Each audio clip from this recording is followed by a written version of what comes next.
हे आज मैं आप लोगों के साथ बात करने वाली हूँ बिल्डअप के बारे में।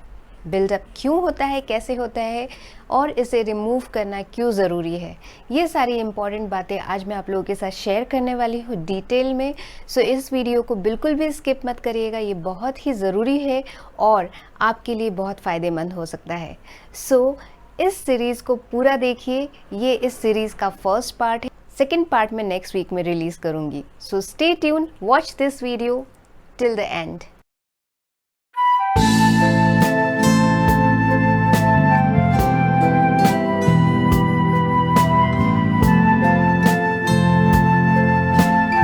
Hello to all my beautiful viewers.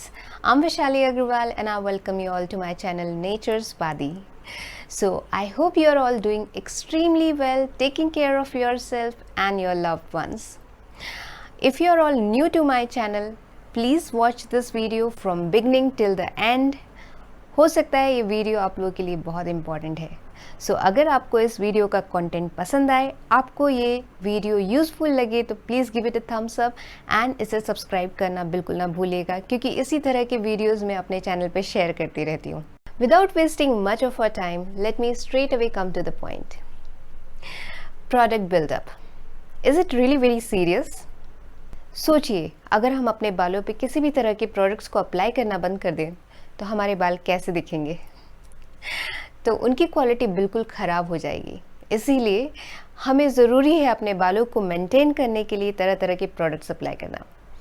So by saying product, it means any product, चाहे वो नेचुरल प्रोडक्ट हो या केमिकल बेस्ड प्रोडक्ट। जिन लोगों को नेचुरल हेयर पसंद है, ऐसे लोग अपने बालों में प्रोडक्ट्स अप्लाई करने से बचते हैं, क्योंकि वो चाहते हैं कि उनके बालों को किसी भी एक्सटर्नल प्रोडक्ट से ज़्यादा हार्म ना पहुँचे।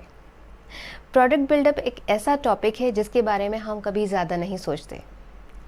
ये एक बहुत ही इम्पॉर्टेंट टॉपिक है और इसके बारे में हमें पता होना बहुत ज़रूरी है। हमारे बीच में कई सारे लोग ऐसे भी हैं जिन्हें प्रोडक्ट बिल्डअप क्या है इसके बारे में पता नहीं। What is product buildup? Product buildup क्या है? Product buildup is a gradual accumulation of products and substances in your hair and scalp. So जो भी substances, जो भी products हम अपने बालों में अप्लाई करते हैं मैन्युअली, जैसे कि ऑयल, सीरम, कंडीशनर, शैम्पू और एनी हेयर पैक, ये धीरे धीरे हमारे बालों पे, हमारे स्कैल्प पे इकट्ठे होने लगते हैं। इसके अलावा हमारे बालों में, हमारे स्कैल्प में एक प्रकार का नेचुरल ऑयल रहता है जो कि सीबम कहलाता है। ये भी इस बिल्डअप का पार्ट बन जाता है। और इसके अलावा हमारे आसपास जो पॉल्यूशन है, एयर है, इसमें जो थाउजेंड्स ऑफ डस्ट पार्टिकल हैं, वो भी इस बिल्डअप का पार्ट बन जाते हैं।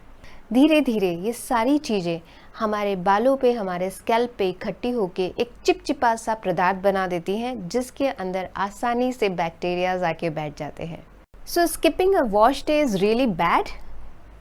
Yes, or maybe. So जब तक आप नोटिस करते हैं कि आपका स्कैल्प काफ़ी ईची हो चुका है, आपको बहुत खुजाल चल रही है अपने स्कैल्प के ऊपर, और आप जब खुजली करते हैं और आपके हाथ में, आपके नाखूनों में गंदा सा मैल इकट्ठा होने लगता है, तब तक बहुत देर हो चुकी होती है। आपके जो हेयर फॉलिकल्स है वो ऑलरेडी कॉम्प्रोमाइज़ कर चुके होते हैं इस सिचुएशन के साथ। सो जब भी आप अपने स्कैल्प में खुजालते हैं, उसकी वजह से आपका scalp becomes inflamed and irritated. इसका मतलब कि जब आप अपने स्कैल्प पे नाखूनों को यूज़ करके अपने स्कैल्प को खुजालते हैं, तो आप जगह जगह अपने स्कैल्प में घाव कर लेते हैं। वहाँ पे कई सारी जगह पे आपको सूजन आ जाती है, लाल कलर के स्पॉट बन जाते हैं। इसकी वजह से आपके जो हेयर फॉलिकल्स हैं वो ऑलरेडी अफेक्ट हो चुके होते हैं। सो बहुत सारे फैक्टर्स होते हैं जिस पे डिपेंड करता है कि ये बिल्डअप रेट आपके बालों पे, आपके स्कैल्प पे कितना फास्ट या कितना स्लो होता है।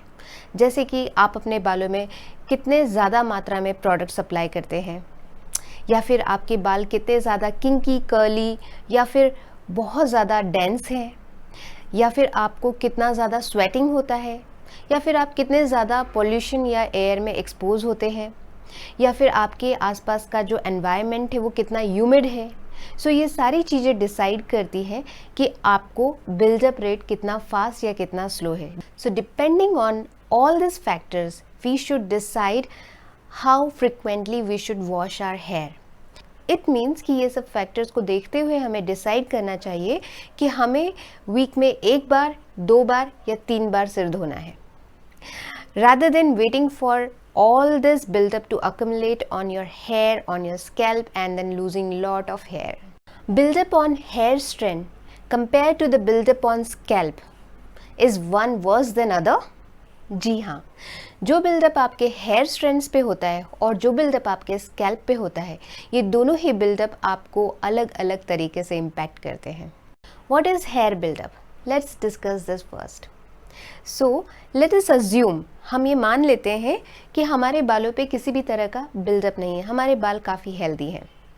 ऐसी कंडीशन में जब हम अपने बालों पे किसी भी तरह का मॉइस्चराइजिंग प्रोडक्ट अप्लाई करते हैं तो हमारे बाल depending upon the porosity level, हमारे बालों की पोरोसिटी कैसी है इस पे डिपेंड करता है कि वो कितना मॉइस्चर एब्जॉर्ब करेगा. सो मॉइस्चर एब्जॉर्ब करने के बाद हमारे बाल काफ़ी फ्लेक्सिबल बन जाते हैं और उनके टूटने के चांसेस कम हो जाते हैं. बट इन केस आपके बालों पे अगर किसी तरह का बिल्डअप है तो आपके बालों में ये बिल्डअप एक बैरियर का काम करते हैं. इट मीन्स जब भी आप किसी मॉइस्चराइजिंग प्रोडक्ट को अपने बालों में अप्लाई करेंगे तो आपके बाल इसमें से मॉइस्चराइजिंग मॉलिक्यूल्स को एब्जॉर्ब नहीं कर पाएंगे, जिसकी वजह से वो थोड़े स्टिफ बने रहेंगे और उनके टूटने के चांसेस बढ़ जाते हैं. इसकी वजह से आपके बालों का जो क्यूटिकल है उस पे से लाइट भी रिफ्लेक्ट नहीं हो पाता है, जिससे आपके बालों की शीन ख़त्म हो जाती है और आपके बाल काफ़ी डल बन जाते हैं. सो अगर आपके बालों में किसी तरह का बिल्डअप है तो आपके बालों में फ्लेक्सिबिलिटी ख़त्म हो जाती है, आपके बाल टूटने लगते हैं और आपके बालों की शाइन ख़त्म हो जाती है. फिर आप चाहे कितने भी प्रोडक्ट्स अप्लाई कर लें अपने बालों को शाइनी बनाने के लिए, बट ये जो बिल्डअप है ये आपके बालों को शाइनी नहीं बने रहने देता. What is scalp buildup? Scalp buildup बालों के बिल्डअप से थोड़ा डिफरेंट होता है और स्कैल्प बिल्डअप हेयर बिल्डअप से कहीं ज़्यादा नुकसानदायक होता है. सो हमारा जो स्कैल्प है वो भी एक स्किन ही है, बस फ़र्क इतना है कि यहाँ पे हमें बहुत ज़्यादा लंबे और घने बाल होते हैं और हमारे जो स्कैल्प की स्किन होती है वो हमारे बॉडी पार्ट के अदर स्किन्स के कंपैरेटिवली थिक होती है. But at the same time हमारे स्कैल्प की स्किन भी उतनी ही सेंसिटिव होती है जितनी हमारी फेस की स्किन होती है. ऐसे हमारे स्कैल्प के अंदर इतना डार्क मॉइस्ट एनवायरनमेंट होता है जिसकी वजह से यहाँ पे बैक्टीरियाज आके आसानी से दुगनी तेज़ी से बढ़ने लगते हैं और ये उनके लिए एक परफेक्ट प्लेस बन जाती है, जिसकी वजह से हमें इस पर्टिकुलर प्लेस पे एक्स्ट्रा अटेंशन देना बहुत ज़रूरी है. हमारे स्कैल्प में एक प्रकार का एसिडिक ऑयल सीक्रेट होता रहता है जिसे हम सीबम कहते हैं. सीबम सीक्रेट होके धीरे धीरे ग्लाइड होके हमारे हेयर स्ट्रैंड्स के ऊपर कोट होने लगता है, जिसकी वजह से ये हमारे हेयर स्ट्रैंड्स के ऊपर एक प्रोटेक्टिव लेयर बना देता है. बट जिनके बाल काफ़ी ज़्यादा टेक्सचर्ड होते हैं, यानी कि जिनके बाल बहुत ज़्यादा कर्ली और किंकी होते हैं, उनके बालों में जो बेंड्स होते हैं उसकी वजह से ये ऑयल आगे नहीं ग्लाइड हो पाता और उल्टी डायरेक्शन में जाके स्कैल्प के ऊपर ही बैठ जाता है. वहाँ पे धीरे धीरे ये इकट्ठा होके चिपचिपा हो जाता है और इसके ऊपर आके बहुत सारे डस्ट पार्टिकल्स चिपक जाते हैं और ये एक गंदे से मेल का रूप ले लेता है. हमारा स्कैल्प काफ़ी ज़्यादा डार्क और मॉइस्ट होता है, जिसकी वजह से यहाँ पे इजीली बैक्टीरियाज एंड जर्म्स आके बैठ जाते हैं.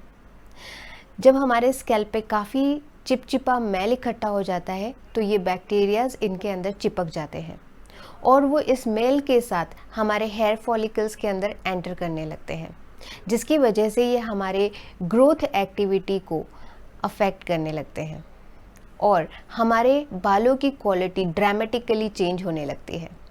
इसके अलावा ये हमारे हेयर फॉलिकल्स को इन्फेक्ट करने लगते हैं, हमारे स्कैल्प में किसी भी तरह के इन्फेक्शन को फैलाने का काम करने लगते हैं. सो स्कैल्प बिल्डअप बहुत ज़्यादा हार्मफुल हो सकता है कंपैरेटिवली हेयर बिल्डअप के. So stay tune for part 2 of this series. मैं आपको पार्ट 2 में बताऊंगी कि किस तरह के प्रोडक्ट यूज़ करने से आपके बालों में आपके स्कैल्प पे बिल्डअप होता है और नेचुरली आप किन प्रोडक्ट्स को यूज़ कर सकते हैं इस बिल्डअप को रिमूव करने के लिए. अगर आज की वीडियो आप लोगों को इन्फॉर्मेटिव लगी हो, यूज़फुल लगी हो तो please give it a thumbs up. अगर आपने मेरे चैनल को अभी तक सब्सक्राइब नहीं किया है तो इसे सब्सक्राइब कर लीजिए ताकि फ्यूचर में आप इस तरह के किसी भी वीडियो को मिस ना करें और इसे अपने फैमिली मेम्बर्स, अपने फ्रेंड्स के साथ शेयर करिएगा. अब मैं आप लोगों से मिलती हूँ इस वीडियो के सेकेंड पार्ट में। तब तक के लिए आप सभी लोग अपना बहुत सारा ख्याल रखिए। See you all in the next video. Till then, be amazing, be fit and be happy. Bye bye.